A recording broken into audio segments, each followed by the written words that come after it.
এই মিতু, কই তুই? এই তো আমি এখানে। দেখ, আমি তোর জন্য মুরগির বাচ্চা এনেছি।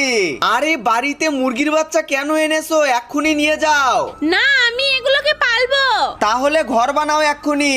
ঠিক কথাই বলেছে, চল আমরা ঘর বানাই। দেখা যাবে কে কেমন ঘর বানাতে পারে। তার আগে আমি এই মোটা মোটা বাঁশগুলো দিয়ে ঘর বানিয়ে ফেলবো। মিতু দেখ, আমি তো একটা বক্স ঘর বানিয়ে ফেলেছি। এর ভিতরেই মুরগিটাকে রেখে দেই। দূর, এটা তো একটু পরেই ভেঙে যাবে। তার চেয়ে আমি রাকিবের থেকে একটা ঘর বানিয়ে নেব। এই রাকিব, কি করতেছো? আমাকে এক্ষুনি একটা ঘর বানিয়ে দাও। পাগলি হয়ে গেলে নাকি? আমি তো ঘরই বানাচ্ছি, দেখতেছো না বাঁশগুলোকে কিভাবে সিলতেছি? বাপরে, ওর দাঁতে এত শক্তি! দেখি আমি একটা সিলতে পারি কিনা।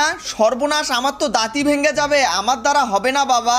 বসে থাকলে হবে না, আমি একটু কাজ করে এগিয়ে দেই। বাতি দিয়ে তো টোপা বানিয়ে ফেললাম। এখন এটা তোমার মাথায় দিয়ে দেখি কেমন লাগে। পুরো জোকারের মতো হয়েছে, তোমরা এখন তাড়াতাড়ি মুরগি ঘরটাকে বানিয়ে ফেলো। এই মন্টু ভাই, তাড়াতাড়ি নিয়ে যাও। এটাকে আগে গাছের সাথে বেঁধে দিয়ে নিচের জায়গাটাকে পরিষ্কার করে ফেলতে হবে। এই তো আমি টায়ারগুলোকে ছেড়ে দিলাম। ভালো করে ধরো, আজকে এই টায়ারগুলোর ভিতরেই তো মুরগির জন্য ঘর বানাবো।